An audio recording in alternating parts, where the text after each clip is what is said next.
children who committed different crimes. They were taken into prisons, they were being punished, sentenced, and we thought these children needed some second chance.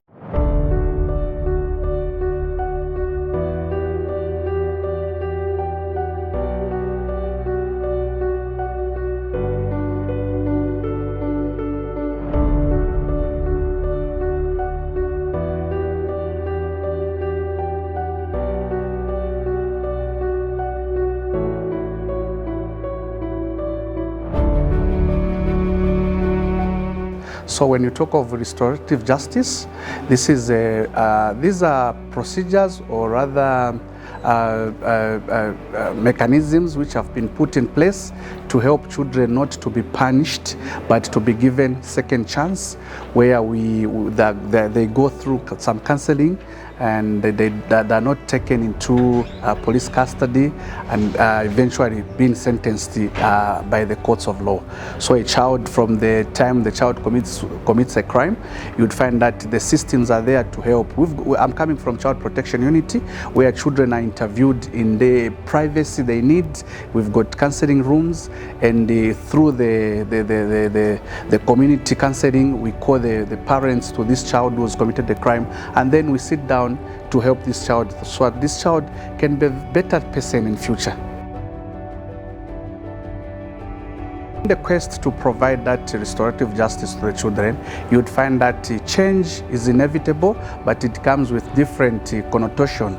People wouldn't appreciate what you want to do as a system, so you'd find that people don't. Some people haven't been told about the diversion, as it were, so they are not appreciating what we're trying to do. So what we are doing, we are into proactive policing, where we are trying to talk to the community. They appreciate what we want to do with the restorative justice. Some people would say, no, I want this person to be convicted, I want this child to be convicted.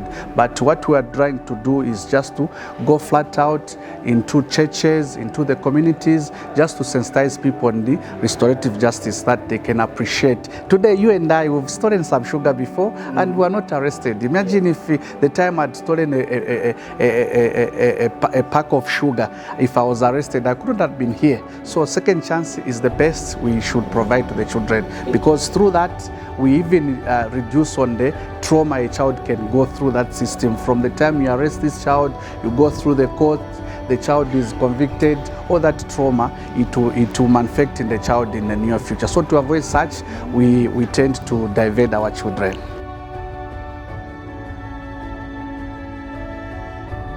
The diversion is a process of running away from punitive measure. We don't need to let this child go through that punitive justice, but we need to restore this child.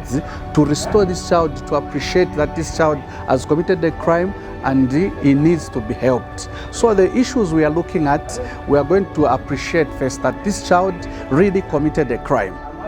When we had established that the crime was committed by this child, then next we are going to look at, is the child remorseful to the acts the child did.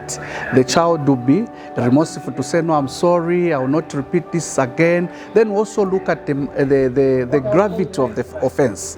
For example, I can cite an example of maybe someone has just stolen some bottle of water in a supermarket and someone has killed a friend. So the parameters are different. Someone who's just stolen a bottle of water can be diverted as compared to someone who's committed murder. So that one will let it go flow through the courts of law. But for someone who's gotten a bottle of water or stolen the bottle of water from the supermarket, we are going to divert that child, because we should appreciate why the child could have committed such a crime.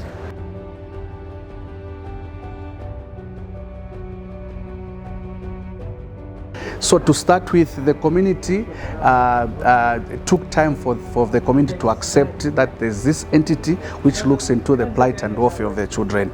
The other issue, would find that children commit crime, and when you divert this a child, people now will hear that there's a diversion program. So what they will do, they will be sending children in forefront to commit crimes, knowing that the child will be diverted.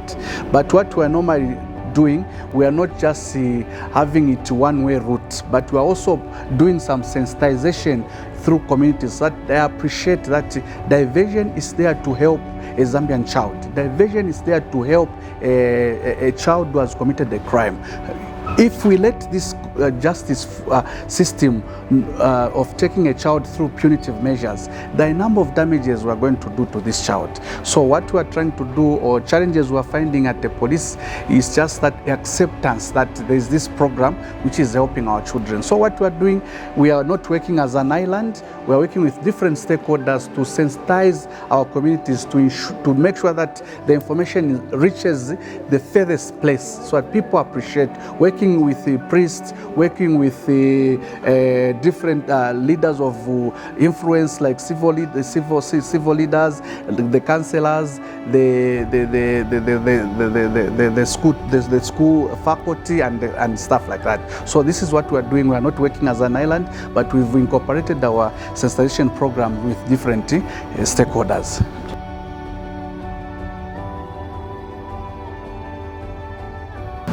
My main word is that this thing can't be fought by one person.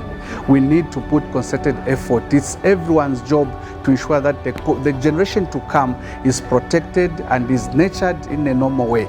By normal way, I mean in a proper way. We should provide an environment which should be suitable for our children. So we shouldn't just let this thing be done by the police or the social welfare, but we need to put concerted efforts to ensure that the generation to come is protected and given the environment suitable for them to have a better future.